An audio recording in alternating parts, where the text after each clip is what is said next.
Bismillah Rahman Rahim. Respiratory System and GP. Solve class. আমি doctor Mahmudur Rahman Chowdhury, MD Phase A Pulmonology, Bangabandhu Sheikh Mujib medical university. তো আমরা শুরু করি। Question number 1. Which one of the following lung volumes or capacities can be measured by spirometry? এটা খুব common একটা question. প্রতিটা পরীক্ষাতেই আপনারা যারা এফসিপিএস পরীক্ষার্থী, এটা each and every exam, FCPS বলেন, রেসিডেন্সি বলেন, সবগুলো এক্সামে এটা গুরুত্বপূর্ণ একটা কোয়েশ্চন। স্পাইরোমেট্রি ফিগারটা যদি আপনারা দেখেন, ছবি আগে যদি স্পাইরোমেট্রিটার ছবি আমরা দেখাই, এদের হচ্ছে spirometry. Patient takes a deep breath and blows as hard as possible into tube. Patient টিউবে এয়ারটা দিবে, ব্লো করবে, তো সেই ক্ষেত্রে এটা মেশিন রেকর্ড করবে স্পাইরোমেট্রি রেজাল্ট। সো লাংসের মধ্যে যে ভলিউমটা কোনো অবস্থাতেই বের করা যায় না, সেটা স্পাইরোমেট্রি দিয়ে মেজার করা যায় না। সো কোনটা স্পাইরোমেট্রি দিয়ে মেজার করা যাবে এবং কোনটা স্পাইরোমেট্রি দিয়ে মেজার করা যাবে না, সেটা জানার জন্য আপনাকে একটা জিনিস জানলেই হবে, সেটা হচ্ছে residual volume can not be measured by spirometry. কারণ রেসিডুয়াল ভলিউম হচ্ছে এমন একটা ভলিউম যেটা সর্বোচ্চ পরিমাণ এয়ার এক্সপিরেশনের পরও লাংসে জমা থাকে। সো এটা স্পাইরোমেট্রি দিয়ে মেজার করা যায় না। এখন যদি আমরা দেখি কোন কোন মেজারমেন্ট গুলোতে রেসিডুয়াল ভলিউম আছে, যে মেজারমেন্ট গুলোতে রেসিডুয়াল ভলিউম আছে শুধুমাত্র সেগুলোই স্পাইরোমেট্রি দিয়ে মেজার করা পসিবল না, কারণ এটা লাংসে সর্বশেষ এয়ার।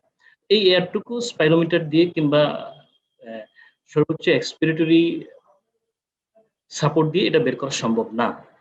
তো এটা রেসিডুয়াল ভলিউম মেজার করার জন্য আমরা অনেকগুলা ইউজ করা হয়, অনেকগুলা ইনহেলেন্ট পার্টিকেল ইউজ করা হয়, সেটা ইনোলিন, কার্বন মনোক্সাইড এটসেট্রা।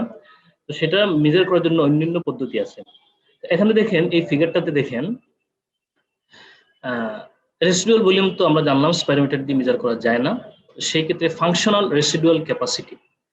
এখন এই দেখেন ফাংশনাল রেসিডুয়াল ক্যাপাসিটি, সেটা এই যে দেখেন ফাংশনাল, এটা হচ্ছে functional residual capacity. Functional residual capacity দেখেন, রেসিডুয়াল এই অংশটুকু রেসিডুয়াল ভলিউম, এই অংশটুকু নিচের পুরোটুকু এই রেসিডুয়াল ভলিউম যে দাগ দেওয়া, এই অংশটুকুতে যার অবস্থান আসবে সেটাই স্পাইরোমিটার দিয়ে মেজার করা সম্ভব না। তো সেক্ষেত্রে আমরা কি পেলাম, residual volume, functional residual capacity, আবার residual volume and total lung capacity. এগুলো হচ্ছে রেসিডুয়াল ভলিউম দিয়ে মেজার করা সম্ভব না। কি মেজার করা সম্ভব? এই যে inspiratory reserve volume, inspiratory capacity, vital capacity, resting tidal volume, expiratory reserve volume, এগুলো হচ্ছে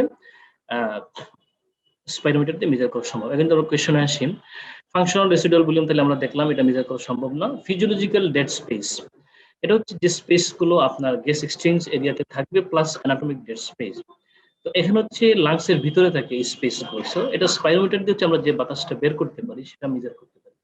তো physiological dead space is not possible to measure by spirometry. Total lung capacity তো টোটালি পসিবল না, আর একমাত্র সূত্র যেটা বলছিলাম রেসিডুয়াল ভলিউম, সেটাও পসিবল। তাহলে প্রথম চ্যাপ্টার ফলস। এখন শুধুমাত্র এখানে এই অপশনগুলোর মধ্যে শুধুমাত্র পসিবল সেটা হচ্ছে ভাইটাল ক্যাপাসিটি। আবার দেখেন ভাইটাল ক্যাপাসিটি, রেসিডুয়াল ভলিউম বাদ দিয়ে যে অংশ সেটা হচ্ছে ভাইটাল ক্যাপাসিটি। সেই ক্ষেত্রে আমরা ভাইটাল ক্যাপাসিটি স্পাইরোমিটার দিয়ে মেজার করতে পারবো। Next question, question number 2, following factor increases vital capacity. কি ফ্যাক্টর ভাইটাল ক্যাপাসিটি বাড়ায়? তো so any disease condition, vital capacity মানে কি? ভাইটাল ক্যাপাসিটি হচ্ছে the maximum amount of air, সর্বোচ্চ বাতাস, সর্বোচ্চ এয়ার যেটা person can expel from the lung, আমরা বের করতে পারি আফটার এ ম্যাক্সিমাম ইনহেলেশন। সর্বোচ্চ পরিমাণ ইনহেলেশনের পরে, সর্বোচ্চ পরিমাণ ইন্সপিরেশনের পরে আমরা যে পরিমাণ বাতাস বের করে দিই সেটা হচ্ছে ভাইটাল ক্যাপাসিটি। এটা হচ্ছে দুইটা সর্বোচ্চ ইন্সপিরেশনের পরে সর্বোচ্চ এক্সপিরেশন।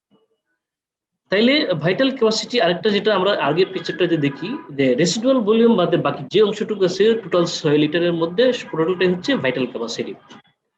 তাইলে যদি আমরা ডিজিজ কন্ডিশন থাকে তাহলে আমরা কম বাতাস ইন্সপিরেশন করতে পারবো, কম বাতাস বের করতে পারবো। আর অবস্ট্রাকটিভ ডিজিজ থাকলে তাহলে আরো কমে যাবে ভাইটাল ক্যাপাসিটি। তাহলে আপরাইট পজিশন, ভাইটাল ক্যাপাসিটি অবশ্যই বাড়বে। বিকজ লাংস যখন আপরাইট পজিশনে থাকি গ্র্যাভিটি ফোর্সে ডায়াফ্রামটা নিচে নেমে যায়।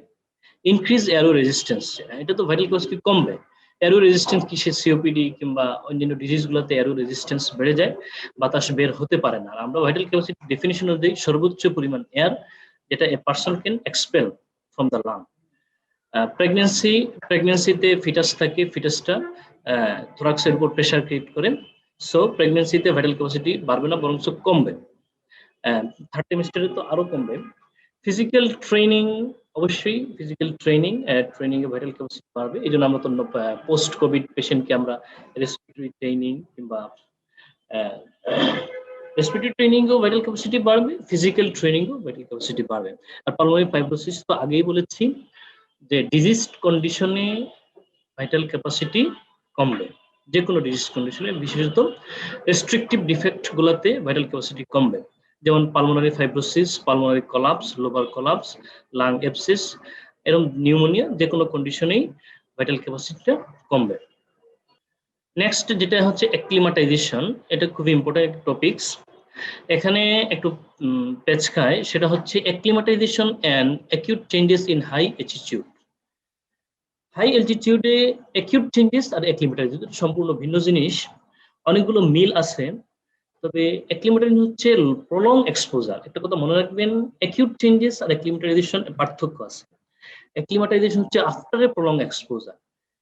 এটা এখানে অনেকগুলা আফটার এ প্রলং এক্সপোজারের ফলে অনেকগুলো কম্পেনসেটরি মেকানিজম হয়, অনেক কিছু নর্মাল হয়ে যায়, আবার অনেক কিছু কম্পেনসেশনের কারণে অনেক কিছু বেড়ে যায়। ঠিক এই কনসেপশনটা আমরা ইউজ করি যে রেসপিরেটরি অ্যালকালোসিস, মেটাবলিক অ্যাসিডোসিস, এই টাইপসের অ্যাসিড বেস ডিসঅর্ডারে অ্যাকিউট কন্ডিশনে একটা অবস্থা হয়, প্রলং এক্সপোজারের পরে আরেকটা অবস্থা হয়। একটা হচ্ছে কম্পেনসেশন রেনাল, একটা হচ্ছে কম্পেনসেশন রেসপিরেটরিতে, কম্পেনসেশন বাই মেটাবলিক, মেটাবলিকে কম্পেনসেশন বাই রেসপিরেটরি, তারপরে হচ্ছে কারেকশন। এটা হচ্ছে অ্যাসিড বেস ডিসঅর্ডারে। ঠিক একইভাবে এখানে অ্যাক্লিমাটাইজেশন হচ্ছে after a prolong exposure to high attitude, prolong exposure acclimatization. So এখানে acclimatization, acute changes in high attitude, দুইটার মধ্যে একটু পার্থক্য আছে। তো পরীক্ষায় যেটা আসে অ্যাক্লিমাটাইজেশনটা বেশি আছে। এটা সরাসরি অ্যাক্লিমাটাইজেশন দিয়ে আসতে পারে, আসতে পারে যে after prolong exposure, after long time, অথবা আসতে পারে এরকম পেশেন্ট 10 দিন ধরে, 15 দিন ধরে, 20 দিন ধরে এখানে আছে। সেটা হচ্ছে যদি লং টাইম ধরে থাকে, সে হচ্ছে অ্যাক্লিমাটাইজেশন। আর অ্যাকিউট চেঞ্জেস, পেশেন্ট আজকে পাহাড়ে উঠছে, এই টাইপের কন্ডিশন থাকলে সেটা হচ্ছে অ্যাকিউট চেঞ্জেস। তো সেই ক্ষেত্রে অ্যাক্লিমাটাইজেশনে একটা জিনিস মনে রাখতে হবে, অ্যাক্লিমাটাইজেশনে কি কি বাড়ে এবং কি কি কমে। অ্যাক্লিমাটাইজেশনে সব বাড়বে, একটা কথা মনে রাখবেন, অ্যাক্লিমাটাইজেশনে সব বাড়বে, তবে সবকিছুতেই কিছু ব্যতিক্রম আছে, অ্যাকসেপ্ট। কি কি কমবে এখানে দেখেন, এটা মনে রাখবেন প্রথমে, তারপরে বুঝবেন। আগে মনে রাখতে হবে, কারণ পরীক্ষার হলে আপনাকে একটা কোয়েশ্চেন উইথিন 40 সেকেন্ড, 5টা স্টেপ, প্রতিটা স্টেপে আপনি 8 সেকেন্ড করে সময় পাবেন, 8 থেকে 9 সেকেন্ড।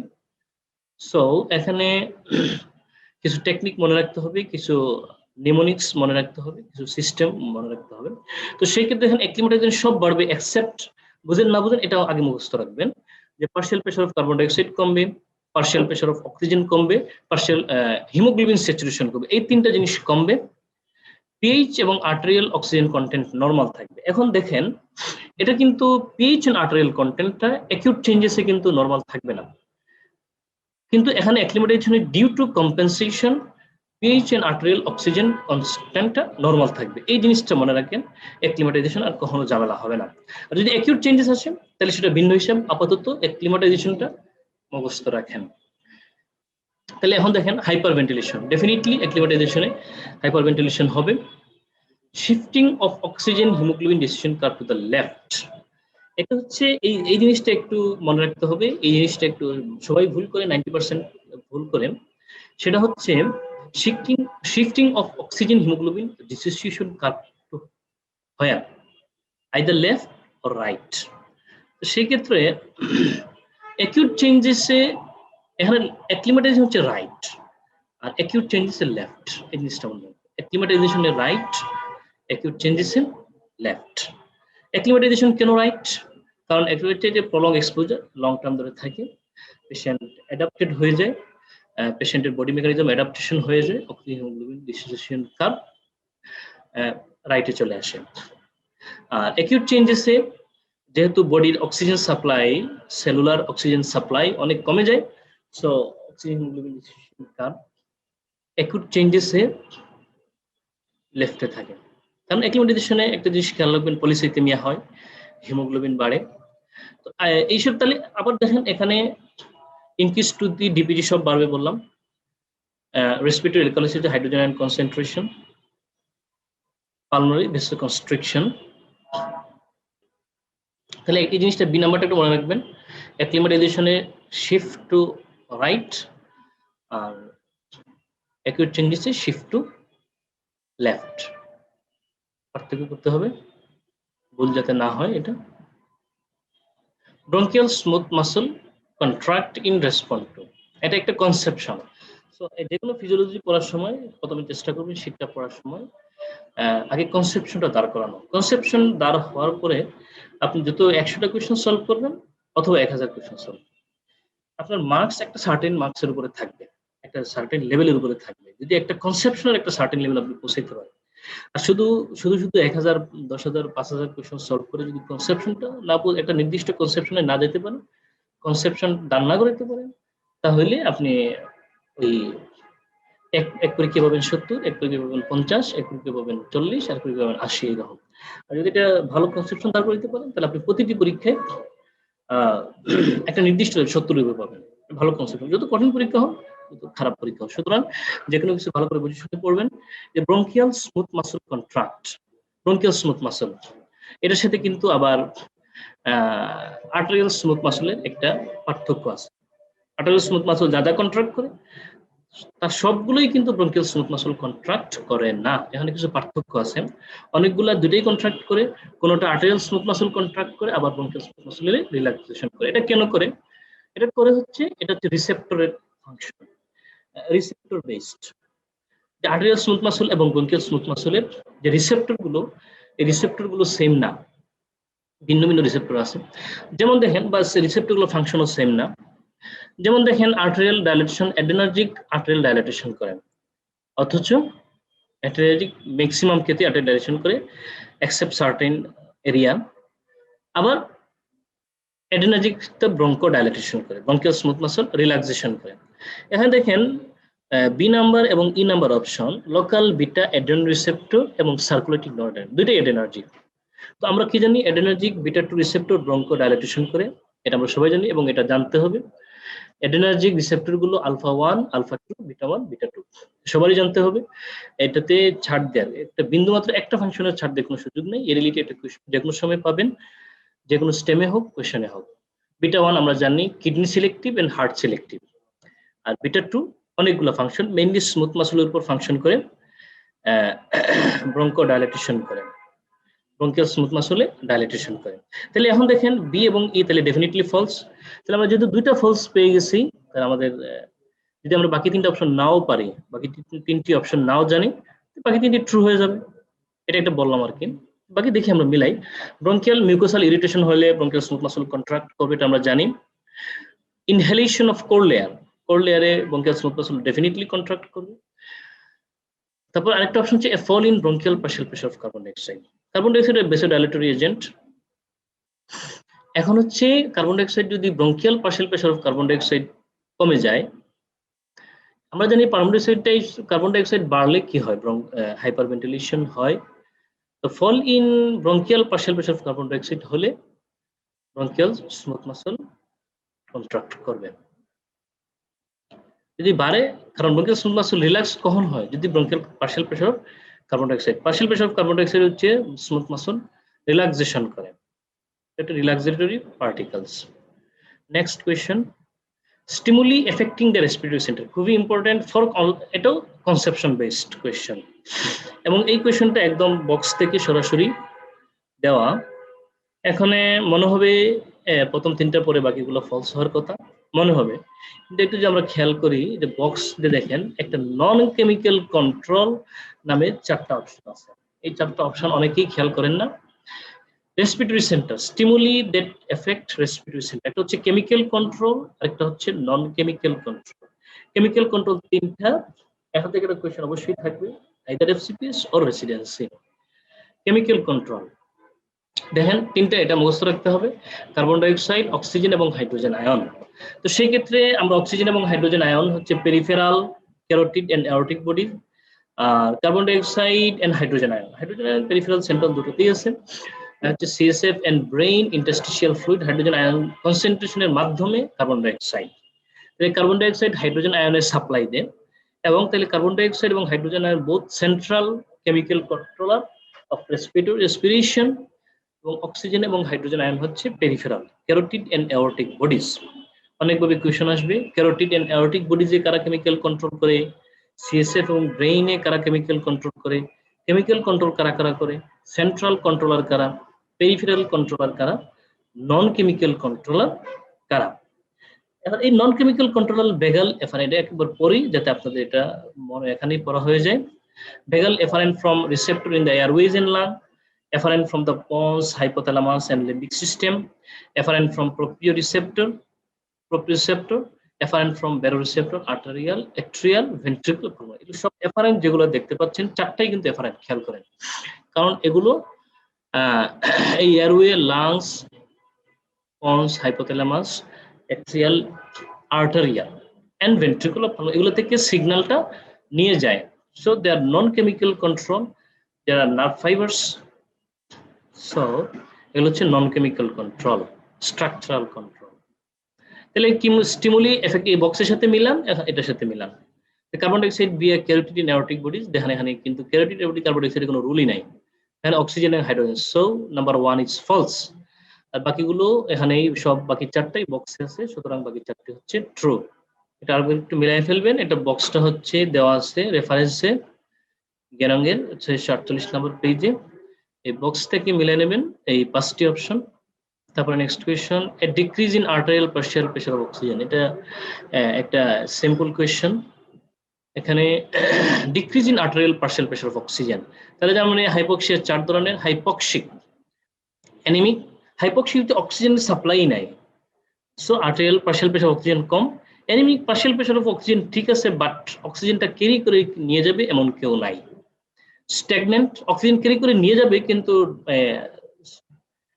ক্যারি করে নিয়ে যাওয়ার পার্টিকেল আছে কিন্তু ক্যারিং বাহন নাই, যেমন ব্লাডটা যাচ্ছে না, ব্লাডটা লিভারে যাচ্ছে না, ব্লাডটা ব্রেইনে যাচ্ছে না, এটা হচ্ছে স্ট্যাগনেন্ট, ব্লাডটা স্ট্যাগনেন্ট হয়ে আছে, হার্ট ফেলিউর, শক, ইসকেমিয়া।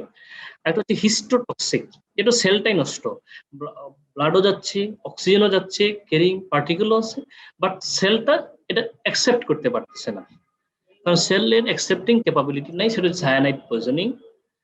ঠিক আছে, তো এখানে দেখেন decrease in arterial pressure of oxygen, physiological shunt, hypoventilation, fibrosis of the lung.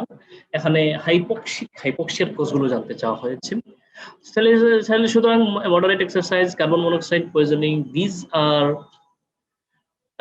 Carbon monoxide poisoning, দেখেন এটা অবশ্যই অ্যানিমিক হাইপক্সিয়ার কজ, সো এটা false. Moderate exercise arterial pressure কমবে না। Compliance of the lungs is greater, এই কোয়েশনটা প্রতি বছরই আসে। সো এই কোয়েশনটা আপনারা সবাই, এটা শীটে খুব সুন্দর করে 5টা অপশন দেওয়া আছে, এই 5টা অপশন থেকেই প্রতিবার কোয়েশন আছে। ঠিক আছে, জাস্ট একটু চিন্তা ভাবনা করলেই কমপ্লায়েন্স মানেটা কি যেটা একটু জানেন, আর এগুলো একটু মনে রাখেন, বারবার পড়েন, 8 থেকে 10 বার পড়েন, এটা পরে আবার পড়েন, কোয়েশন সলভের সময় আবার পড়েন, তাহলে দেখবেন এটা মাথায় একদম গেঁথে যাবে। তখন আর পরীক্ষার হলে গিয়ে এটা নিয়ে মানে মেকানিজম চিন্তা করে আনসার দেওয়া লাগবে না, জাস্ট অটো আপনার কলমে চলে আসবে। সো এটা বারবার পড়তে হবে, এটা পরীক্ষার দিন সকালেও পড়ে যেতে হবে। Compliance of the lung is greater, কি কি কেসে লাংস এর কমপ্লায়েন্স, এটা সাবজেক্ট ফাইনালে পরীক্ষায় পাবেন, মক টেস্টে পাবেন, এটা ক্লাস টেস্টেও পাবেন, একটা কোয়েশন যদি রেসপিরেটরি করতে বলা হয় সেখানেও এটা পাবেন। সো এখানে দেখেন কমপ্লায়েন্সটা কি, lung compliance is a measure of lung ability to stretch and expand, মানে এটা হচ্ছে লাং কতটুকু এক্সপান্ড করতে পারে, কতটুকু ডিস্টেন্ট করতে পারে, কতটুকু লাং বড় হইতে পারে, সেটা হচ্ছে লাং কমপ্লায়েন্স। তো লাং যত ভালো লাং কমপ্লায়েন্স তত বেশি, লাং যত খারাপ লাং কমপ্লায়েন্স তত কম। ঠিক আছে, তো এখানে ইনফেন্টের লাং এখনো ম্যাচিউর হয় নাই, সো কমপ্লায়েন্স কম থাকবে। Compliance of the lung and thorax together, দেখেন লাংস এন্ড থোরাক্স যদি একসাথে হয় সেই ক্ষেত্রে থোরাক্সটা কিন্তু ওই পরিমাণে এক্সপান্ড করতে পারতেছে না, কারণ থোরাক্সটা এখানে হচ্ছে hard structure, ribs and muscles দ্বারা, আর লাংসটা ইলাস্টিক স্ট্রাকচার, সাথে আবার লাংসের মধ্যে প্লুরাল স্পেস আছে। শুধু লাংসের কমপ্লায়েন্সটা লাংস এন্ড থোরাক্স একসাথে করলে যে এক্সপান্ডেবিলিটি সেটা হচ্ছে বেশি। আর নর্মাল স্যালাইন দিয়ে যদি থাকে, এটা জাস্ট পানি তো জাস্ট যেখানে রাখা হয় সেখানেই থাকে। আর বাতাস হচ্ছে যদি বাতাস দিয়ে ভরা হয় তাহলে তো লাংসটা এক্সপান্ডেড হয়ে যাবে। লাংস যদি একবার এক্সপান্ডেড হয়ে যায় তার মানে লাংসের কমপ্লায়েন্স আর বাড়ার সুযোগ নাই। লাংস যদি একবার এক্সপান্ডেড হয়ে যায়, ঠিক আছে। সো নর্মাল টাইডাল ভলিউমে তো লাংস এক্সপান্ডেড থাকেই। যদি লাংসের যদি এক্সপান্ডিভিটি নর্মাল টাইডাল ভলিউমে যদি বাড়ে, যদি বেশি আমরা বাতাস নেই, তাহলে লাংস আরো এক্সপান্ড হবে। লাংস যত এক্সপান্ড হবে ডিস্টেন্ডিং ক্যাপাসিটি তো আরো কমতে, আস্তে আস্তে কমতে থাকবে, কারণ আর এর চেয়ে বাড়ার সুযোগ নাই। সো এখানে স্ট্যান্ডিং দেন রিকাম্বেন্ট সাবজেক্ট, স্ট্যান্ডিং এ অবশ্যই কমপ্লায়েন্স বেশি, কারণ স্ট্যান্ডিং এর ডায়াফ্রামটা নিচে চলে যায় ডিউ টু গ্র্যাভিটি। সো এখানে স্পেস বেশি আসে, লাং কমপ্লায়েন্স এক্সপান্ড হওয়ার সুযোগটা বেশি। স্ট্যান্ডিং থাকলে লাং এক্সপান্ড বেশি হয়, এক্সপান্ডিং ক্যাপাবিলিটিটা বাড়ে। অ্যাবাউট ডেড স্পেস, এটা অ্যানাটমিক্যাল, একটা অনেকটা অ্যানাটমিক্যাল কোয়েশ্চেন। এটা ডেফিনিশন, জাস্ট ডেফিনিশনগুলো পড়লেই এখানে এই পাঁচটা আনসারই করা যাবে। Physiological dead space, anatomic and alveolar dead space. Anatomic dead space from nostril to terminal point, এটা ডেফিনিশন, এটা জানতে হবে। Normally the volume of this approximately equal to the body weight in pounds, এটা একটা মেজারমেন্ট, সেটা মনে রাখতে হবে। Anatomical dead space indicate ventilation perfusion ratio.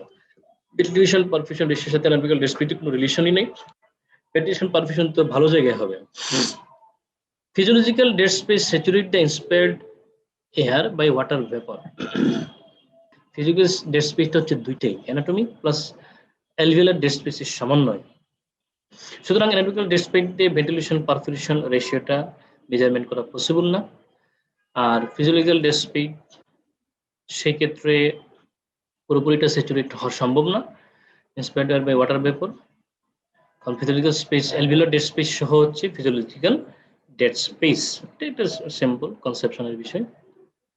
এই যে দেখেন anatomical dead space, anatomical space conducting এয়ারতে এখানে কোনো গ্যাস এক্সচেঞ্জ হয় না, এটা হচ্ছে অ্যানাটমিক্যাল ডেড স্পেস। এটা মানুষের সবারই থাকে, সবারই থাকবে। আর সাথে হচ্ছে physiological dead space, anatomical dead স্পেসের সাথে আরো যে ডেড স্পেস গুলো যোগ হবে, anatomical plus alveolar dead space, এখন হচ্ছে এইজিং প্রসেসের সাথে রেসপিরেটরি সিস্টেমের একটা সম্পর্ক আছে। মানুষের বয়স যত বাড়ে মানুষের লাংসের কমপ্লায়েন্স, তো মানুষ বৃদ্ধ মানুষ, যে বয়স্ক মানুষ, ইলাস্টিসিটিটা কমে যায়। তো এখানে কি হয়, এজড পিপল অথবা সিওপিডি অথবা অ্যাজমা পেশেন্ট আমরা জানি রেসিডুয়াল ভলিউমটা বেশি থাকে। এখন দেখি ratio of residual volume to vital capacity ratio, তাহলে আমরা যদি রেশিও চিন্তা করি, রেসিডুয়াল ভলিউম থাকবে লবে আর ভাইটাল ক্যাপাসিটি থাকবে হর। তো লবের মান বেশি থাকলে রেশিও বাড়বে, মান কম থাকলে রেশিও কমবে। সো এখানে যে ডিক্রিজ বলছে, কিন্তু আমরা জানি এজড পিপলের রেসিডুয়াল ভলিউমটা বেশি, সুতরাং এখানে ডিক্রিজ হবে না ইনক্রিজ হবে। Percentage of vital capacity expend in 1 second, আমরা জানি বয়স যত বাড়ে এইজিং প্রসেসেতে লাংসের ক্যাপাবিলিটিটা কমে। লাংসের অ্যাডাল্টে ইনফ্যান্টের চেয়ে কমপ্লায়েন্স বেশি, কিন্তু অ্যাট ওল্ড এজে এইজিং প্রসেস যেটা, যেখানে লাংসের ক্যাপাবিলিটি এবং লাংসের কার্যক্ষমতা, যেটা আমরা যদি বাংলায় বলি কর্মক্ষমতা, কমতে থাকে ডেফিনেটলি। তো সেই ক্ষেত্রে vital capacity expelled in 1 second, সেটা হচ্ছে FeV1 force expected volume, definitely এটা কমবে। সেটা either obstructive or restrictive disease, সব ডিজিজ কন্ডিশনেই তো এটা অবশ্যই কমবে, কারণ লাংস অসুস্থ থাকলে লাংসের ক্যাপাসিটিটাও কমবে। তাহলে এটা true. Lung volume at which small airway start to close during expiration, তাহলে যদি লাং ভলিউম যদি স্মল এয়ারওয়েজ ক্লোজ করা শুরু করে ডিউরিং এক্সপিরেশন, তাহলে তো লাং ভলিউমটা তো বাড়বে, কারণ এয়ার ট্র্যাপড হবে, এয়ার আটকা পড়বে, লাং ভলিউমটা বাড়বে। লাং ইলাস্টিসিটি কমবে, ডেফিনেটলি লাং ইলাস্টিসিটি কমে, আমি আগে বলছি যে বয়স বাড়ার সাথে ইলাস্টিসিটি কমে বলেই রেসিডুয়াল ভলিউমটা বাড়ে, এটা মনে রাখবেন, এটা খুবই ইম্পর্টেন্ট, যে কোনো কনসেপশনে কাজে লাগবে। এইজিং প্রসেসে ইলাস্টিসিটি কমে, রেসিডুয়াল ভলিউম বাড়ে। Resting arterial partial pressure of oxygen, যেহেতু লাংস ইলাস্টিসিটি কমতেছে, রেসিডুয়াল ভলিউম বাড়তেছে, লাংসের গ্যাস এক্সচেঞ্জিং ক্যাপাসিটিটা কমতেছে, so resting arterial blood partial pressure of oxygen কিছুটা হলেও কমবে। এই জিনিসটা মনে রাখবেন, মনে রাখলেই পরেটা আনসার করতে পারবেন যে এই যে সাথে সাথে রেসিডুয়াল ভলিউম বাড়ে, ক্লোজিং ভলিউম বাড়ে। আমি রেসপিরেশন ক্লোজ করে ফেললাম, তাহলে যে ভলিউমটা সেটা ক্লোজিং ভলিউমও বাড়বে। আর ভাইটাল ক্যাপাসিটি মানে তো লাংসের কার্যক্ষমতা যে মেজার করা হয়, FEV1 যেটা সিওপিডি এজমাতে আমরা FEV1 মেজার করি, ইলাস্টিসিটি, আর্টেরিয়াল প্রেসার, এগুলো এই যে সাথে কমবে। জিনিসটা বারবার পড়লে মনে থাকবে, মুখস্থ করার কিছু নাই। অবস্ট্রাকটিভ খুবই ইম্পর্টেন্ট, এই টাইপের একটা কোয়েশ্চন প্রতিবারই আসে। Differentiation between obstructive disease or restrictive disease. এখন দেখেন এখানে বলছে এটা একটু এটা একটু ট্রিকি কোয়েশ্চন। বলছে যে এমন কিছু জিনিসের নাম বলেন যেগুলোতে সিওপিডি এবং রেস্ট্রিকটিভ লাং ডিজিজ দুটাতেই কমে। এমন কিছু প্যারামিটার, এমন কিছু ফ্যাক্টর যেগুলোতে সিওপিডি এবং রেস্ট্রিকটিভ লাং ডিজিজ দুটাতেই কমে। সেক্ষেত্রে হচ্ছে দেখেন এটা ভাইটাল ক্যাপাসিটি, আমি আগে বলছি যে কোনো ডিজিজেই ভাইটাল ক্যাপাসিটি কমবে, FEV1 দুটাতেই কমে, আগে বলেছি। এখন দেখেন রেশিও দুটাতেই কমে না। কেন কমে না? এখন একটা জিনিস খেয়াল করেন, এই রেশিও কি এটা হচ্ছে একটা ম্যাথমেটিক্যাল বিষয়, ম্যাথ যারা ভালো বুঝেন তারা এখানে এটা খুব ভালো করে বুঝতে পারবেন। এখন একটু বলে দেই যে দেখেন FEV1 সিওপিডি এবং রেস্ট্রিকটিভ লাং ডিজিজ দুটাতেই কমে, ভাইটাল ক্যাপাসিটিও সিওপিডি এবং রেস্ট্রিকটিভ লাং ডিজিজ দুটাতেই কমে। কিন্তু একটা জিনিস মনে রাখবেন, রেস্ট্রিকটিভ লাং ডিজিজে যে হারে FEV1 কমে সে হারে ভাইটাল ক্যাপাসিটি কমে না, তাহলে আরো বেশি হারে কমে। মানে যে হারে FEV1 কমে তার চেয়ে অনেক বেশি বেশি ভাইটাল ক্যাপাসিটি কমে যায়। এখন যদি লব এবং হর, সবাই তো ম্যাথ করে আসছেন, লব এবং হর সম্পর্কে আপনাদের ক্লিয়ার আইডিয়া আছে। যদি হরের মান এমন পর্যায়ে হয়, হরের মান যদি কমতে কমতে অনেক বেশি কমে যায়, তাহলে কিন্তু রেশিওটা অনেক বেড়ে যায়। ঠিক আছে, যেমন 10কে যদি আমরা 5 দিয়ে ভাগ করি তাহলে 2 পাবো, আর 10 যদি 2 দিয়ে ভাগ করি তাহলে সে 5 পাবো। তো সেই ক্ষেত্রে FEV1 এবং VC রেশিওটা, রেস্ট্রিকটিভ ভাইটাল ক্যাপাসিটি অনেক কমে, তো এই জন্য রেশিওটা বেড়ে যায়, কমার কথা বরংশ বেড়ে যায়। ঠিক আছে, কিন্তু সিওপিডিতে রেশিওটা কমে, কারণ সিওপিডিতে ভাইটাল ক্যাপাসিটির তুলনায় FEV1টা বেশি কমে, এখানে লবটা বেশি কমে, লবের মানটা বেশি কম, সুতরাং রেশিওটাও কম। রেসিডুয়াল ভলিউম তো দুইটাতেই কমবে, আপনারা জানেন। Peak expiratory flow rate to the same degree, residual volume দুটাতেই কমবে না। আমরা জানি রেসিডুয়াল ভলিউম সিওপিডিতে বাড়ে, এইজিং প্রসেসে রেসিডুয়াল ভলিউম বাড়ে, এসমাতে রেসিডুয়াল ভলিউমটা বাড়ে, কারণ ওই যে লাংয়ের ইলাস্টিসিটি কমে যায়। সিওপিডিতে কেন এইজিং এর রেসিডুয়াল ভলিউম বাড়ে, লাংয়ের ইলাস্টিসিটি কমে যায়। আর সিওপিডিতে কেন বাড়ে? এয়ার ট্র্যাপড হয় ডিউ টু অবস্ট্রাকশন, নামই অবস্ট্রাকটিভ এয়ারওয়ে ডিজিজ। আর হচ্ছে peak expiratory flow rate to the same degree হয় না, এটা হচ্ছে সিওপিডিতে একটু বেশি হারে কমে, আর রেস্ট্রিকটিভ লাং ডিজিজে এটা কম কমে। তো এই জন্য এই পুরো শুধু পিক এক্সপিরেটরি ফ্লো রেট থাকলে এটা একটা অপশন, একটা কথা ছিল, কিন্তু যেহেতু বলছে peak expiratory flow rate to the same ডিগ্রিতে কমবে না, সিওপিডিতে বেশি কমবে। Following a respiratory acidosis laboratory finding, এটা রেসপিরেটরি অ্যাসিডোসিসের কোয়েশ্চন, অ্যাসিড বেস ডিসঅর্ডারের কোয়েশ্চন, রেসপিরেটরি ফিজিওলজির কোয়েশ্চন, অ্যাসিড বেস ডিসঅর্ডারের কোয়েশ্চন। রেসপিরেটরি অ্যাসিডোসিস, অ্যালকালোসিস, এগুলো অনেক সময় নিয়ে পড়তে হবে, ভালো করে গবেষণা করে পড়তে হবে, মেকানিজম সহ বুঝে শুনে পড়তে হবে, তাইলে কখনো ভুল হবে না। এই বক্সটা, এটা জ্ঞানং থেকে বক্স, এবিসি বায়োকেমিস্ট্রিতে ওই বক্স আছে, বা আপনার শিটে পাবেন, renal body fluid acid base ডিসঅর্ডারের শিটে পাবেন। ওখান থেকে একটু ভালো করে, আমার মনে হয় যদি পড়তে চান এখন পড়ে ফেলেন, ওখান থেকে একবার ভালো করে পড়ে নেবেন একই সাথে। তাই দেখেন এখানে প্রশ্ন হচ্ছে respiratory acidosis. Respiratory acidosis due to respiratory cause, তাহলে partial pressure of carbon dioxide. একটা জিনিস খেয়াল করবেন, রেসপিরেটরি কম্পেনসেশনটা হয় মেটাবলিক দিয়ে, আর মেটাবলিক কম্পেনসেশনটা হয় রেসপিরেটরি দিয়ে। এই জন্য আইদার অ্যাসিডোসিস ও অ্যালকালোসিস, একটা হচ্ছে কি respiratory acidosis partial pressure of carbon dioxide বেড়ে যাবে, তো এইটা কম্পেনসেশন করার জন্য বাইকার্বনেটটাও বেড়ে যাবে। সুতরাং রেসপিরেটরি, তাহলে এই যে parameter partial pressure of carbon dioxide এবং বাইকার্বনেট, এটা যেখানে কমবে দুটোতেই কমবে, যেখানে বাড়বে দুটোতেই বাড়বে, কারণ একটা হচ্ছে কারণে বাড়তেছে যেহেতু দুইটার বিপরীত, আর আরেকটা হচ্ছে কম্পেনসেশনের কারণে। যেমন মেটাবলিক অ্যাসিডোসিসে বাইকার্বনেটও বাড়বে, মেটাবলিক অ্যালকালোসিসে বাইকার্বনেটও বাড়বে, পার্শিয়াল প্রেসার কার্বন ডাইঅক্সাইডও বাড়বে। মেটাবলিক অ্যাসিডোসিসে বাইকার্বনেট কমবে, পার্শিয়াল প্রেসার অফ কার্বন ডাইঅক্সাইডও কমবে, যেটাতে কমবে দুইটাই কমবে, যেটাতে বাড়বে দুইটাই বাড়বে। এই জিনিসটা হচ্ছে জাস্ট মনে রাখার জন্য এটা বললাম। যেমন রেসপিরেটরি অ্যালকালোসিস, এখানে রেসপিরেটরি অ্যালকালোসিস হয় কি দিয়ে?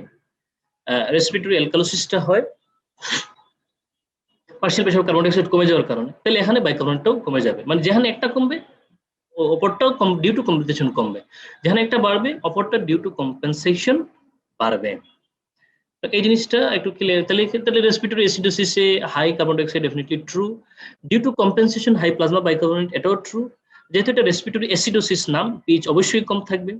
আর যেহেতু অ্যাসিডোসিস যে কোনো অ্যাসিডোসিস কন্ডিশনে আমরা কি জানি, বডি মেকানিজমে হাইপারক্যালেমিয়া হয়, তাহলে এখানে হাইপারক্যালেমিয়া ডেফিনেটলি ফলস। আর রেসপিরেটরি অ্যাসিডোসিস এটা রেনাল কারেকশন হবে, অ্যাসিডিক ইউরিন হবে, অ্যাসিডটা বের করে দিবে।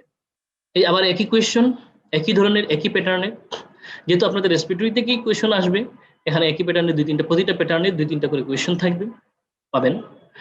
Respiratory alkalosis differ from metabolic alkalosis, এখানে কোয়েশ্চনটা আরো ট্রিকি। এই টাইপের একটা কোয়েশ্চন এবার রেসিডেন্সিতে আসছে, এগুলো এফসিপিএস এও প্রায় সময় আসে, এবং এফসিপিএস এই ট্রিকি কোয়েশ্চনগুলো একটু বেশি আসে। ডিফার ফ্রম, তাহলে রেসপিরেটরি অ্যালকালোসিস এবং মেটাবলিক অ্যালকালোসিসের মিল যেটা আসবে সেটা ফলস। যেমন দুটাতেই টিটানি হয়, তাহলে ফলস। দুটাতেই ইউরিন অ্যালকালাইন হয়, তাহলে সেটাও ফলস। আর্টেরিয়াল ব্লাড বাইকার্বনেট দুটাতে একই রকম হয় না, ভিন্ন রকম হয়। Arterial blood partial pressure of carbon dioxide দুটাতে ভিন্ন রকম হয়। Reduction in cerebral blood flow,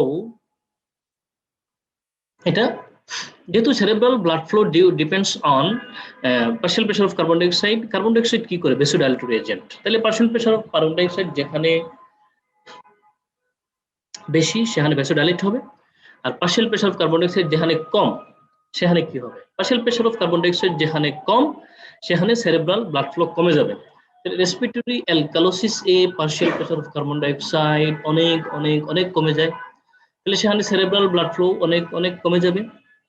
তো সেই ক্ষেত্রে এটা ঠিক আছে, এই অপশনটা ঠিক আছে যে বেশি কমে। রেসপিরেটরি অ্যালকালোসিসে সেরেব্রাল ব্লাড ফ্লোটা বেশি কমে। কেন কমে বললাম? Partial pressure of carbon dioxide কমে যায়।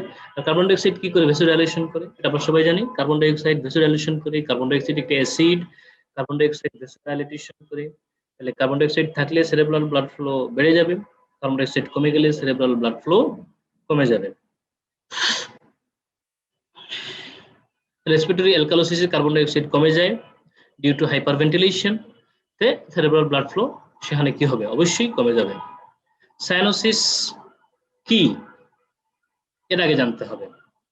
সায়ানোসিস মানে হচ্ছে, আমরা সবাই পড়ে এসেছি ফার্স্ট ইয়ারে, এই ডেফিনিশন থেকে 5টা অপশনে আনসার করা যাবে একটা শব্দ দিয়ে, যে cyanosis is a bluish discolouration. তাহলে এখন যদি অন্য কোনো ডিসকালারেশন থাকে তাহলে সেক্ষেত্রে এই বাকি অপশনগুলো ফলস হবে। যেমন এখানে দেখেন কার্বক্সি হিমোগ্লোবিন, কার্বক্সি হিমোগ্লোবিনে পিঙ্ক কালার হয়, ডেফিনেটলি ফলস। মিথ হিমোগ্লোবিনে ব্লু কালার হয়, definitely true. Hands in immerse, hands যদি আইস কোল্ড ওয়াটারে যদি হাত থাকে সেটা হাত এখানে লাল হয়ে যায় ডিউ টু ভেসোকনস্ট্রিকশন, ব্লাড ট্র্যাপ হয়, তাহলে সেখানে তো red colour not blue colour, তো সায়ানোসিস বলা যাবে না। আর সায়ানাইড পয়জনিং আমরা জানি একটা হিস্টোটক্সিক পয়জনিং, তো সেই ক্ষেত্রে সেল ড্যামেজ হয়, সাইটোটক্সিক সেল ড্যামেজ হয়, সাইটোটক্সিক পয়জনিং। তো সেই ক্ষেত্রে সায়ানাইড পয়জনিং এর তো পার্শিয়াল প্রেসার অফ অক্সিজেন ঠিক থাকে, ক্যারিং ক্যাপাবিলিটিও ঠিক থাকে, হিমোগ্লোবিনও ঠিক থাকে, ব্লাড রিমেইন ফুললি অক্সিজেনেটেড। যদি ব্লাড রিমেইন ফুললি অক্সিজেনেটেড থাকে তাহলে সেই ক্ষেত্রে তো ব্লুইশ ডিসকালারেশন হবে না, তাহলে সায়ানাইড পয়জনিং অফ ফলস। তাহলে এখানে একমাত্র ট্রু হচ্ছে high level of methaemoglobin, যদিও এটা একটা রেয়ার কেস, মিথ হিমোগ্লোবিনেমিয়া এটা রেয়ার কেস, কিন্তু এটা তো ব্লুইশ ডিসকালারেশন করে, সুতরাং এটা সায়ানোসিসের একটা এক্সাম্পল। আচ্ছা, এখন হচ্ছে অ্যানিমিক বেশি, যদি অ্যানিমিয়া বেশি হয়, হিমোগ্লোবিন লেভেল যদি 5 এর চেয়ে কম হয়, তাহলে সেই ক্ষেত্রে কিন্তু সায়ানোসিস বোঝা যাবে না, সায়ানোসিস বোঝা যাবে না। Cyanosis occurs when hemoglobin is more than 5, কালারটা ব্লুইশ কালারেশন আসবে না। In the case of restrictive airway disease, there is a decrease. Restrictive airway disease and obstructive airway disease আপনাকে একটা পরামর্শ দিই, সেক্ষেত্রে কিন্তু সার্জারি ফ্যাকাল্টির হলেও অথবা গাইনি ফ্যাকাল্টির হলেও পেডিয়াট্রিক ফ্যাকাল্টির হলেও আপনাদের ফিজিওলজির জন্য মাঝে মধ্যে ডেভিডসনের বা মেডিসিন ফ্যাকাল্টির কাছে ঋণী থাকতে হবে বা মেডিসিন ফ্যাকাল্টিতে কিছু দান নিতে হবে। তো সেই ক্ষেত্রে এই দুইটা জিনিস, রেসপিরেটরি সিস্টেমের দুইটা জিনিস, একটা হচ্ছে restrictive airway disease, obstructive airway disease, এটা একটা বিষয়। আর আরেকটা হচ্ছে টাইপ 1 রেসপিরেটরি ফেলিওর আর টাইপ 2 রেসপিরেটরি ফেলিওর। এটা either surgery faculty or gynae faculty, যে ফ্যাকাল্টিতে হন না কেন সেটা আপনারা ডেভিডসন থেকে পড়ে নেবেন। ডেভিডসন না থাকলেও মেডিসিন ফ্যাকাল্টি কারো কাছ থেকে একটু ধার নেবেন একদিনের জন্য, ধার নিয়ে এই দুইটা জিনিস অবশ্যই ডেভিডসন থেকে পড়ে নেবেন। অবশ্যই ফিজিওলজির শীট থেকে পড়বেন বা ফিজিওলজি তো পড়বেনই, এই দুটো জিনিস ডেভিডসন থেকে পড়ে নেবেন। In case of restrictive airway disease, এটা ডেভিডসনের একটা বক্স আছে, জ্ঞানঙ্গিত অবশ্যই ডেফিনেটলি আছে, ডেভিডসনের বক্সটাতে আরো সুন্দর করে দেওয়া আছে। তো সেই ক্ষেত্রে রেস্ট্রিকটিভ এয়ারওয়ে ডিজিজে কি হয়, আগে বলেছি আমি, একটা বার বলা হয়ে গেছে প্রথম তিনটা অপশন। FEV1 অবশ্যই বাড়বে, PFR সেই পরিমাণ দ্যার ইজ এ কমে না, পিক এক্সপিরেটরি ফ্লো রেটটা কমে না, কিন্তু ফার্স্ট সেকেন্ডে যেটা সেটা কমে। FEV1 FBC রেশিও তো কমেই না, বরং বাড়ে, সেটা আমরা জানি।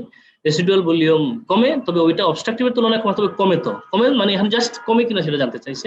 সুতরাং কমে, অবস্ট্রাকটিভে বেশি কমলো না বেশি কমলো সেটা এখানে ফ্যাক্টর হবে না।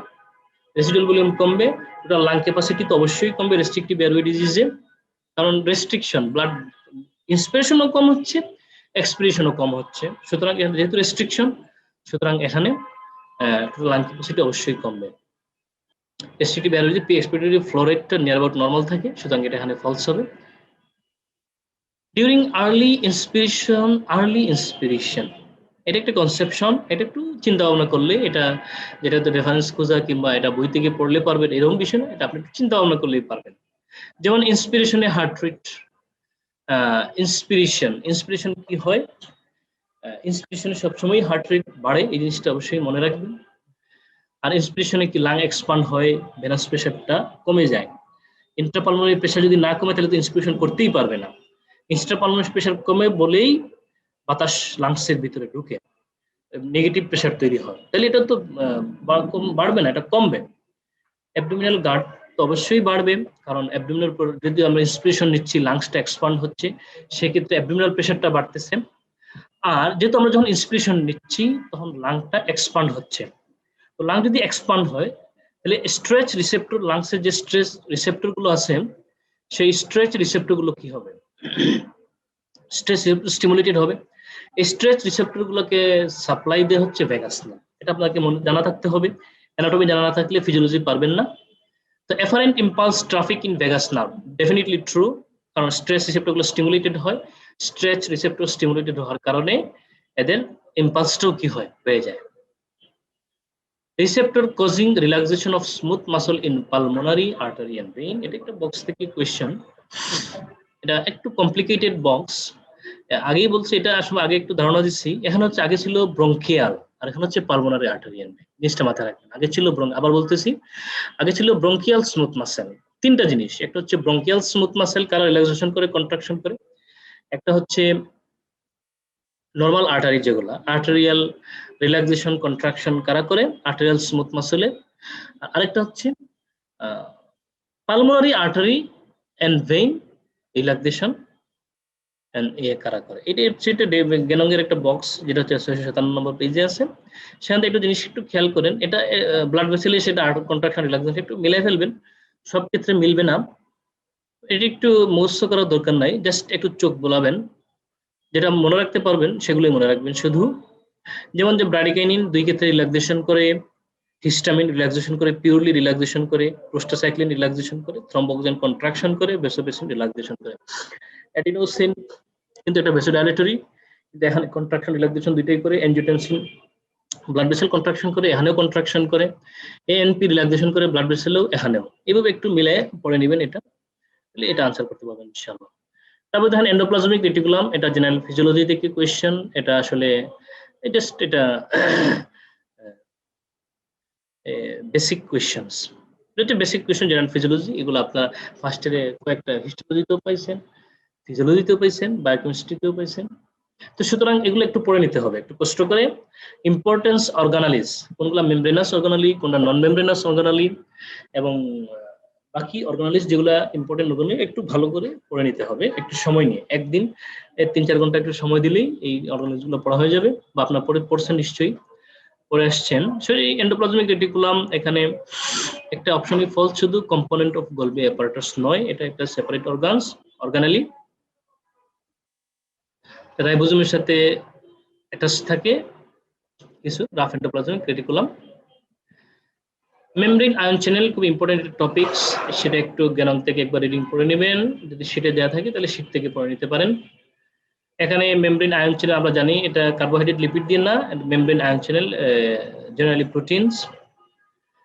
Specific structure for each ion, এটা একটু ভয় কথা, কারণ প্রতিটা আয়নের জন্য আলাদা আলাদা স্ট্রাকচার আয়ন চ্যানেল তো নাই, প্রতিটা আয়নের জন্য আলাদা আলাদা নাই, এটা যে এটা মিক্সড বিষয়। সোডিয়াম পটাশিয়াম আছে, কোথাও সোডিয়াম হাইড্রোজেন আছে, কোথাও সেপারেট শুধু পটাশিয়ামের জন্য আছে, শুধু সোডিয়ামের জন্য আছে। স্পেসিফিক স্ট্রাকচার প্রতিটা আয়নের জন্য আলাদা আলাদা স্পেসিফিক স্ট্রাকচার, এরকম কোনো কোনো ডেফিনিশন নাই আয়ন চ্যানেলে, সুতরাং এটা false. For sodium may be blocked by tetrodotoxin, may be opened by a given change in the transmembrane potential, সেটা আমরা জানি। ট্রান্সমেমব্রেন পোটেনশিয়াল যদি চেঞ্জ আনা হয় তাহলে আয়ন চ্যানেল ওপেন হইতেও পারে, এটা থ্রেশহোল্ড লেভেল থাকে ওপেন আয়ন চ্যানেল ওপেন হওয়ার জন্য, এটা অবশ্যই true. Remain open as long as activating signal is present, যতক্ষণ সিগন্যাল থাকবে ততক্ষণই ওপেন থাকবে, বিষয়টা এরকম না, এটা নির্দিষ্ট লেভেল থাকবে থ্রেশহোল্ডের, যে এই লেভেলের উপরে সিগন্যাল থাকলে এটা ওপেন থাকবে। তো এই as long as এই কথাটা দিয়ে জিনিসটা ফলস হয়ে গিয়েছে, as long as activating signal is present, এটা false. In the days following a major surgical operation, এটা যে কোনো স্ট্রেসফুল কন্ডিশন, আমরা জানি যে কোনো স্ট্রেসফুল কন্ডিশন সার্জারি, এটাতে প্লাজমা কর্টিসল বাড়ে। তো একটা ইনফরমেশন আপনাদের দিয়ে রাখি জানার জন্য, এটা আপনাদের কাজে হয়তো পরীক্ষার কাজে লাগুক না লাগুক, ব্যবহারিক জীবনে প্রাত্যহিক জীবনে ক্লিনিকে এটা অবশ্যই ডেফিনেটলি আপনাদের কাজে লাগবে, মেডিকেল সেক্টরে। তো এটা হচ্ছে কি, যে কোনো একটা পেশেন্ট যদি লং টার্ম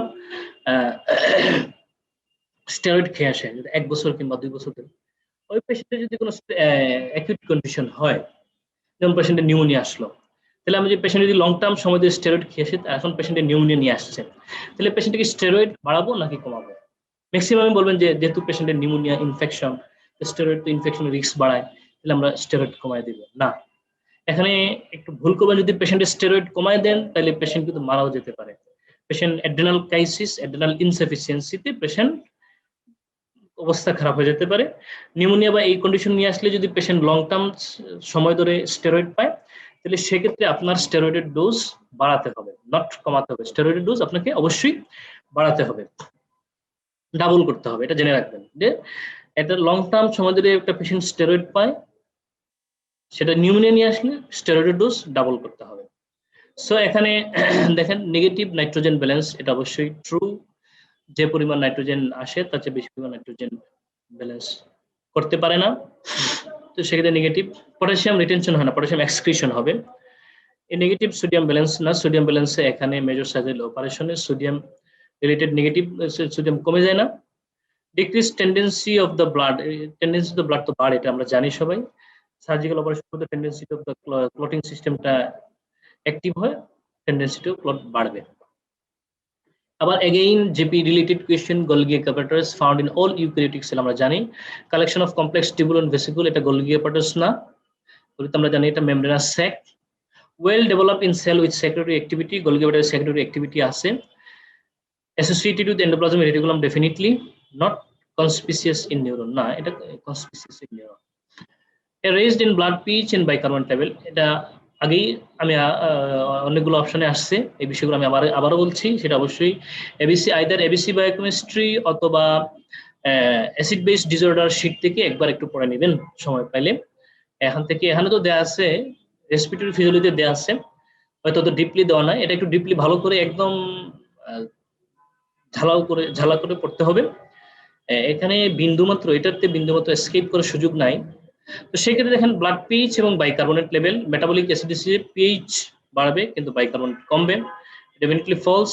রেসপিরেটরি অ্যালকালোসিসে আমরা জানি পিএইচ বাড়বে, বলছে partly compensated respiratory alkalosis. Respiratory alkalosis আমরা কি জানি PCO2 কমে যায়, বাইকার্বনেট তো এখানে কি হবে কম্পেনসেশনের কারণে বাইকার্বনেট কমবে, reduce PCO2 no, reduce PCO2 হলে তো পিএইচ তো কমবে, বাড়বে না। আবার rest PCO2 chronic renal failure with a rest PCO2,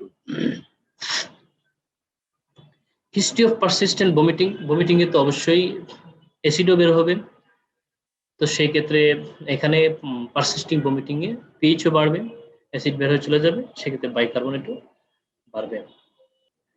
এখানে খুব tricky question, Valsalva manoeuvre is followed by a decrease in, এখানে দেখবেন বলছে না ডিউরিং ভালসালভা ম্যানোভার বলে নাই।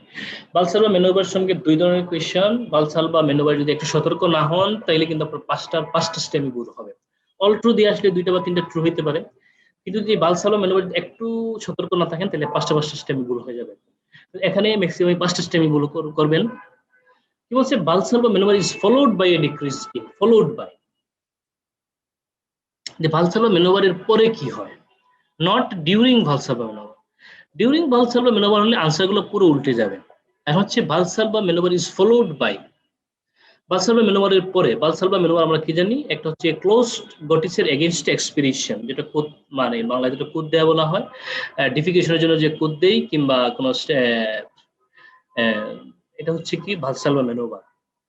তো সেই ক্ষেত্রে আমরা জানি Valsalva manoeuvre abdominal pressure intrapleural pressure বাড়ে, তাহলে ভালসালভা ম্যানোভারের পরে কম্পেনসেশনের জন্য বডি মেকানিজম তার নরমাল লেভেলে যাওয়ার জন্য ইন্ট্রাপ্লুরাল ইন্ট্রাঅ্যাবডোমিনাল প্রেসার কমবে, ফলোড বাই কার্ডিয়াক আউটপুট বেড়ে যাবে ভালসালভা ম্যানোভার পরে, কিন্তু during Valsalva manoeuvre cardiac output কমবে, কিন্তু ভালসালভা ম্যানোভারের পরে কি হবে, কার্ডিয়াক আউটপুট বাড়বে, আর্টেরিয়াল ব্লাড প্রেসার বাড়বে, হার্ট রেট বাড়বে after Valsalva manoeuvre, followed by mammalian cell membrane, এটা আমরা জানি mammalian cell membrane lipid bilayer, তো সেই ক্ষেত্রে এটা ফলস হবে, consists mainly of protein না, is seen as optically dense line using light microscope না, এটা false, more soluble to, যেহেতু lipid bilayer more permeable to fat permeable, এটা আমরা জানি, contains enzyme থাকবে, আর contain receptor for steroid hormone, এটা খুব ইম্পর্টেন্ট একটা লাইন, এটা false, কারণ স্টেরয়েড হরমোনটা হচ্ছে ইন্ট্রাসেলুলার, তো সেক্ষেত্রে এটা ডেফিনেটলি এটা false হবে। স্টেরয়েড হরমোন রিসেপ্টর সেল মেমব্রেনে থাকে না, সেলের ভিতরে থাকে।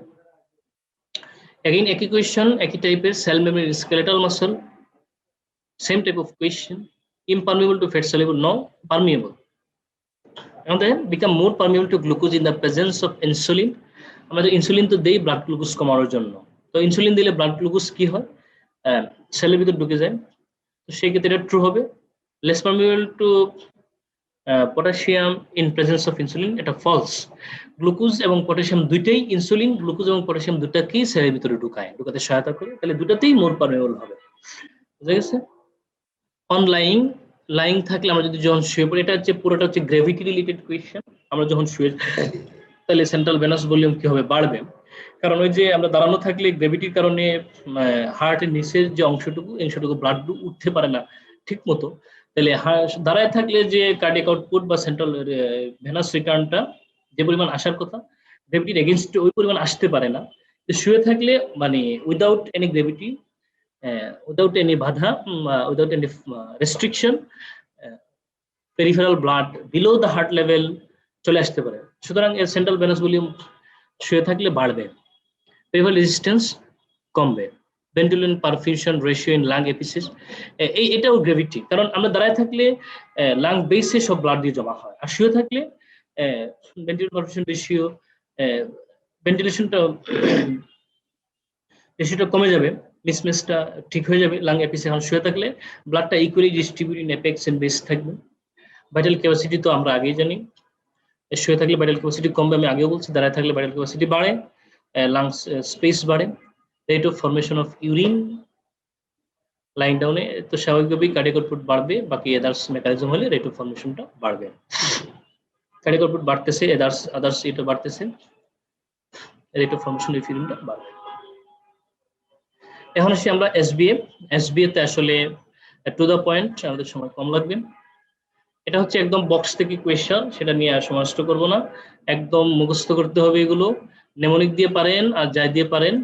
এই যে আমি একটা নেমোনিক এক্সাজ ফর এক্সাম্পল, এখানে পার্শিয়ালি রিমুভড ফ্রম ব্লাড, এখানে বিপি অফ আনাস অথবা আনাসের বিপি যাই বলেন না কেন সেটা দিয়ে আপনি মনে রাখতে পারবেন। তাছাড়া নাসা বিপি, এই যে কোনো একটা নেমোনিক তৈরি করে এটা একটা মুখস্থ রাখতে হবে। পার্শিয়ালি রিমুভড ফ্রম ব্লাড, কারা কারা এইখান থেকে জাস্ট অ্যাকসেপ্ট যেটা নাই ওইটাই তো আনসার হবে। তারপর এয়ারওয়ে রেজিস্ট্যান্স, এয়ারওয়ে রেজিস্ট্যান্ট মানে কি ডেফিনিশনটা জানতে চেয়েছে। সুতরাং is increase following bronchial smooth muscle contraction, তো স্বাভাবিকভাবে ব্রঙ্কিয়াল স্মুথ মাসল কন্ট্রাকশন হইলে এয়ারওয়ে রেজিস্ট্যান্সটা বেড়ে যাবে, বাতাসটা ট্র্যাপ হবে। স্পন্টেনিয়াস রেসপিরেশন সিজেস আফটার, এটা খুবই ইম্পর্টেন্ট একটা কোয়েশ্চেন, এটা কনসেপশন বেসড কোয়েশ্চেন। জাস্ট ফিগারটা দেখলে এবং যদি আপনি জানেন তাহলে আনসার করতে পারবেন। Spontaneous respiration phases, spontaneous respiration কে করে? মেইন রেসপিরেটরি সেন্টারটা করে। তো মেইন রেসপিরেটরি সেন্টার কোথায় থাকে? মেডুলায় থাকে। মেডুলায় কোথায় থাকে? মেইন রেসপিরেটরি সেন্টারটা কি? মেইন রেসপিরেটরি সেন্টার হচ্ছে ডরসাল রেসপিরেটরি গ্রুপ। এটা জিনিস মনে রাখবেন, বলতেছি এটা মনে রাখবেন, পেস মেকার অফ সেল বডির 3 জায়গায় আছে। এটা হচ্ছে মনে রাখবেন, আবারও বলছি, pacemaker of the cells বডির 3 জায়গায় আছে। একটা হচ্ছে হার্টে সেনোডেবিনোট, একটা হচ্ছে জিআইটি তে ইনস্ট্রিনসিক ফ্যাক্টর অফ কেসেল, আর একটা হচ্ছে রেসপিরেটরি সিস্টেমে, রেসপিরেটরি সিস্টেম না সেটা হচ্ছে medulla dorsal respiratory centre, main inspiratory centre. এটা ফিগারটা দেখেন, কনসেপশন ক্লিয়ার হবে। এই যে এটা একটু আনক্লিয়ার ফিগারটা, ডরসাল মেডুলা, এই যে দেখেন, এই যে মেডুলা যে ডরসাল রেসপিরেটরি গ্রুপটা দেখতে পাচ্ছেন, ডরসাল রেসপিরেটরি গ্রুপ, এটা হচ্ছে মেইন রেসপিরেটরি সেন্টার। যদি আমি এটি কেটে দেই তাহলে সমস্ত রেসপিরেশন বন্ধ হয়ে যাবে। স্পন্টেনিয়াস রেসপিরেশন, যেটা হচ্ছে আমি কি বললাম, পেসমেকার। স্পন্টেনিয়াস মানে হচ্ছে পেসমেকার ফাংশন। তাহলে পেসমেকার ফাংশন বডি 3 জায়গায়, তার মধ্যে একটা হচ্ছে এটা, একটা হচ্ছে pacemaker, dorsal respiratory group is a pacemaker, dorsal respiratory group is a pacemaker. এটা হচ্ছে স্পন্টেনিয়াস রেসপিরেশন করে। Dorsal respiratory group is a pacemaker. SN node is a pacemaker. Intrinsic factor of Kessel is a pacemaker. Tidal volume definition: amount of air that normally moves into the lung with each respiration. মানে স্বাভাবিক অবস্থায় আমরা যে পরিমাণ বাতাস গ্রহণ করি অথবা যে পরিমাণ বাতাস এক্সপেল করি সেটাই হচ্ছে টাইডাল ভলিউম। এটা অ্যাপ্রক্সিমেটলি হচ্ছে 500 ml অথবা 7 ml per kg of body mass.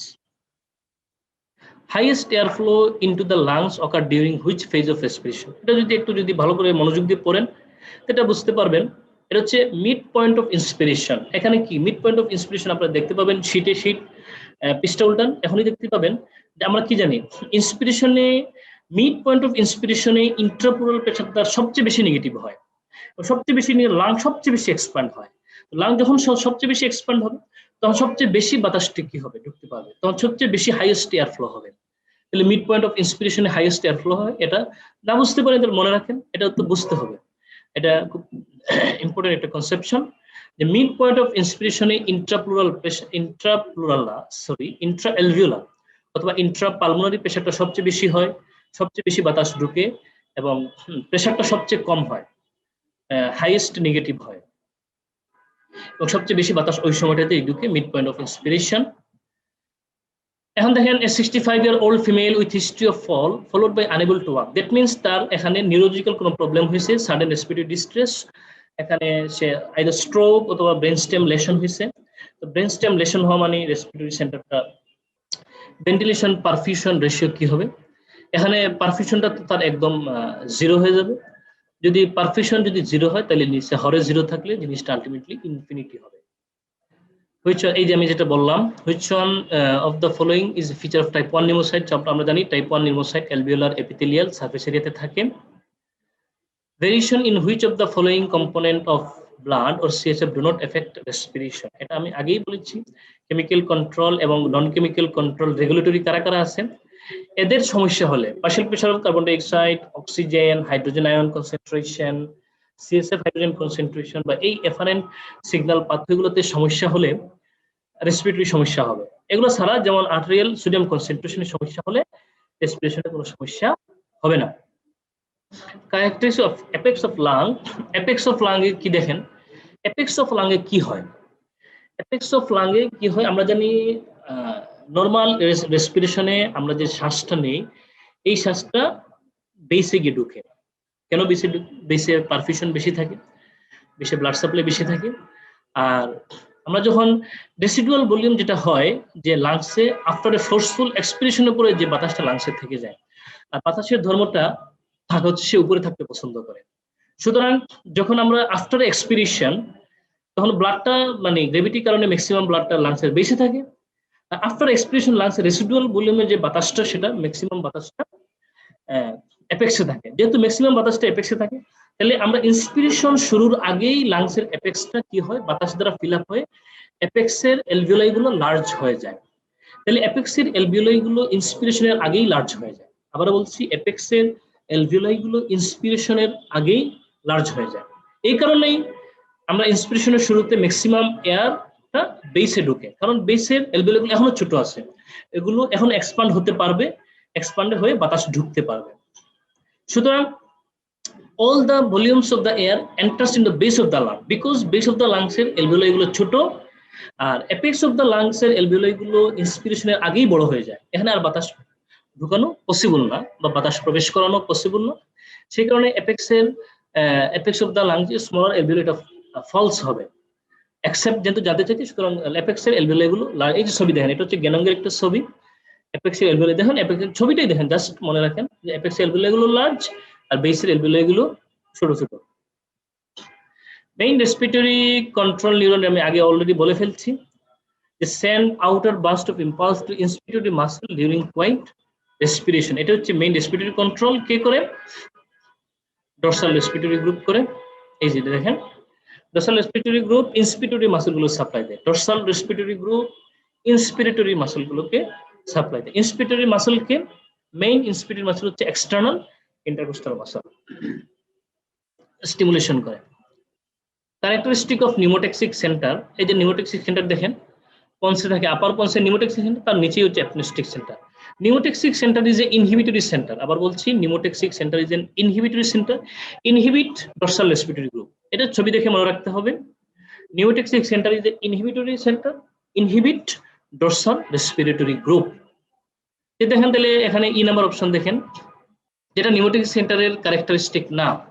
নিউমোটক্সিক centre হচ্ছে একটা ইনহিবিটরি সেন্টার। তাই যে নিউমোটক্সিক সেন্টার যদি আমরা, এই যে pneumotaxic centre is a inhibitory centre, এখন যদি নিউমোটক্সিক সেন্টার যদি আমরা ড্যামেজ করে দিই, নষ্ট করে দিই, তাহলে ইনহিবিশনটা নষ্ট হয়ে যাবে। দ্যাট মিনস জিনিসটা স্টিমুলেশন হবে, রেসপিরেশন বাড়বে, ডর্সাল রেসপিরেটরি গ্রুপটা উইদাউট কন্ট্রোল চলে যাবে। ডর্সাল নিউমোটক্সিক সেন্টার যদি ড্যামেজ হয়, তাহলে ডর্সাল রেসপিরেটরি গ্রুপটা উইদাউট কন্ট্রোল হয়ে যাবে, তাহলে রেসপিরেটরি রেট বাড়বে, রেসপিরেশন বাড়বে। তাহলে দেখেন এখানে বলছে is damage along with vagus nerve leads to increased respiratory rate, damage করলে and duration of inspiration shorten, and vagus nerve বলছে respiratory rate, sorry vagus nerve এর ক্ষেত্রে হচ্ছে respiratory rate R duration of inspiration shorten। আমরা কি বলছিলাম, নিউমোটক্সিক যদি inhibit করে, ইনহিবিটরি সেন্টার, নিউমোটক্সিক সেন্টার যদি ইনহিবিটরি সিগন্যালটা কমে যাবে, তো নিউমোটক্সিক সেন্টার কি করবে, যদি ড্যামেজ হয় তাহলে ডিউরেশন অফ ইন্সপিরেশনটা বাড়বে, ডিউরেশন অফ ইন্সপিরেশনটা বাড়বে। কারণ কি, ডর্সাল রেসপিরেটরি গ্রুপ একটা ইন্সপিরেটরি গ্রুপ, ডর্সাল রেসপিরেটরি গ্রুপ একটা ইন্সপিরেটরি গ্রুপ, তাহলে ডিউরেশন অফ ইন্সপিরেশনটা বাড়বে। আর ডিউরেশন অফ ইন্সপিরেশন যদি বাড়ে, তাহলে রেসপিরেটরি রেটটা কমবে। কেন ডিউরেশন অফ ইন্সপিরেশন বাড়বে, যেহেতু pneumotaxic centre damaged, pneumotaxic centre damaged, pneumotaxic centre damaged হওয়ার কারণে ডর্সাল রেসপিরেটরি গ্রুপের কাজ বেড়ে গেছে, ডর্সাল রেসপিরেটরি গ্রুপ কাজ বেড়ে গেছে, ইন্সপিরেশন, ডিউরেশন অফ ইন্সপিরেশন বেড়ে যাবে, আর ডিউরেশন অফ ইন্সপিরেশন বাড়লে রেসপিরেটরি রেট কমবে। কিন্তু এটা উল্টা বলছে, increase respiratory decrease duration of inspiration, এটা হচ্ছে false. Factor 6 shifting oxygen haemoglobin decision curve, এটা একটা আমরা জানি আর দিয়ে রাইট, আর দিয়ে রেস্ট, আবার বলছি আর দিয়ে রাইট, আর দিয়ে রেস্ট, এল দিয়ে লেফট, এল দিয়ে লো, আর দিয়ে রাইজ, আর দিয়ে রাইট, আর দিয়ে রেস্ট, আর দিয়ে রাইট, আর দিয়ে রেস্ট। যদি না বোঝেন, বুঝলে তো ভালো, আপনার ভাইয়েরা ক্লাস নিচ্ছে, সেখানে হয়তো কনসেপশনটা ক্লিয়ার করছে, যদি সলভ ক্লাসে এখানে এটা বোঝানো সম্ভব না, সময় নাই, জাস্ট এটা বললাম, টেকনিকটা বললাম, আর দিয়ে রেস্ট, এল দিয়ে লো, আর দিয়ে রাইট, এল দিয়ে লেফট। হাইপোথাইরিজম লো, তাহলে এটা লেফটে হবে, হাইপারথাইরিজম হাই, তাহলে লেফটের সাথে যায় না, সুতরাং এটা false. Effect of exercise on respiration, তাহলে accept. আর্টেরিয়াল প্রেসার এক্সারসাইজে আর্টেরিয়াল প্রেসার কর্মসূচি তো বাড়ার প্রশ্নই আসে না, সুতরাং এটাই হবে accept. Intravenous lactic acid increases ventilation, স্বাভাবিক. অ্যাসিডোসিস, কার্বন ডাইঅক্সাইড বাড়বে, হাইপারভেন্টিলেশন হবে. The receptor responsible for this effect located in carotid bodies. কেন? ওই যে আগেই বলছিলাম carotid and aortic bodies. Which of the following has the greatest effect on the ability of blood to transport oxygen? The hemoglobin এর কাজ. Most of the oxygen carbon dioxide transport in the blood in bicarbonate form. Surfactant এর কাজটাই হচ্ছে lung alveolar কোলাপসটা prevent করা. Causes of hypoxia with pneumocapnia, very important, যেটা আপনাদের বলেছি আমি, এটা ডেভিডসন থেকে পড়তে হবে, কেন থেকে পড়েন না পড়েন সেটা আপনার ব্যাপার, কিন্তু আপনি যে ফ্যাকাল্টি হন না কেন এটা ডেভিডসন থেকে পড়তে হবে. এই যে বক্সটা, এখন দেখেন টাইপ 1, টাইপ 1, টাইপ 1, টাইপ 1 দেখেন হাইপোক্সিয়া উইথ নর্মো ও হাইপোক্যাপনিয়া. আবার বলছি টাইপ 1 হাইপোক্সিয়া উইথ নর্মো ও হাইপোক্যাপনিয়া, যে ফ্যাকাল্টি হন না কেন এই দুইটা মুখস্থ করবেন, এই বক্সটা মুখস্থ করবেন. Type 1 hypoxia with normocapnia. Type 2 hypoxia with hypercapnia. Type 2 hypoxia with hypercapnia. Type 2 হচ্ছে hypoxia with hypercapnia. এখানে দেখেন প্রশ্ন জানতে চাইছে hypoxia with normocapnia, এটা কোন respiratory failure? Type 1 respiratory failure. তাহলে বাকি দেখেন acute severe asthma, এটা diagnosis of exclusion. Acute severe asthma দেখেন type 2 false. Narcotic drug type 2. Alveolar ventilation, alveolar hypoventilation type 2. Sleep apnea type 2. তাহলে বাকি থাকলো brain stimulation, so এটা হচ্ছে hypoxia with normocapnia. The action potential of skeletal muscle, prolonged platophagy, এটা ভুল, কারণ prolonged platophagy cardiac muscle এর একটা তার personal properties, definitive properties, specific properties. Immediate uptake of calcium ion into the lateral sac of the immediate uptake calcium ion to the skeletal muscle এর কাজ না. Longer than action potential of cardiac muscle, এটা cardiac muscle প্লেটোফেজির কারণেই action potential of cardiac muscle বেশি থাকে. Is not essential for contraction, এটা also false, কারণ action skeletal muscle contraction করতে হলে action potentialটা জরুরি. তো সো আনসারটা হবে to all part of the muscle via the tubules. এখানে প্রশ্ন হচ্ছে এই পুরোটা পড়ার তো দরকার নেই, আমরা জানি জাস্ট লাস্টের সাথে মেজর ফাংশন অফ সারফেক্টেন্ট আগেই পরে আসছেন, এটা হচ্ছে prevent collapse and increase pulmonary compliance, decrease work of breathing, মানে ব্রেথিং এর কাজটা কমানো, ব্রেথিং এর লোডটা কমানো, কার কাজ? সারফেক্টেন্টের কাজ। সারফেস টেনশনটা কমানো, লাংসের কোলাপসটা প্রিভেন্ট করা, তাহলে পালমোনারি কমপ্লায়েন্সটা বাড়ানো সারফেক্টেন্টের কাজ। সারফেক্টেন্টের ফাংশনটা অবশ্যই পড়বেন, এটা আইদার এমসিকিউ নট এসবি আসবে। গোলগি কমপ্লেক্স তো আমরা জানি, এটা হচ্ছে প্রোটিন তৈরি করে, post translational processing of protein. Compared with systemic circulation, the pulmonary circulation, এটা খুবই important. Pulmonary circulation and systemic circulation পার্থক্য এই যে দেখেন, এটা হচ্ছে BRS physiology, pressures and cardiac output in the pulmonary circulation. প্রেশারটাও কম, এটা মনে রাখবেন, পালমোনারি সার্কুলেশনের প্রেশারটাও কম, রেজিস্ট্যান্সটাও কম। পালমোনারি সার্কুলেশনের প্রেশারটাও কম, রেজিস্ট্যান্সটাও কম। পালমোনারি সার্কুলেশনের সিস্টেমিক সার্কুলেশনের চেয়ে প্রেশারও কম, রেজিস্ট্যান্সও কম। এই যে pulmonary circulation is characterized by both lower pressure and lower resistance than the systemic circulation.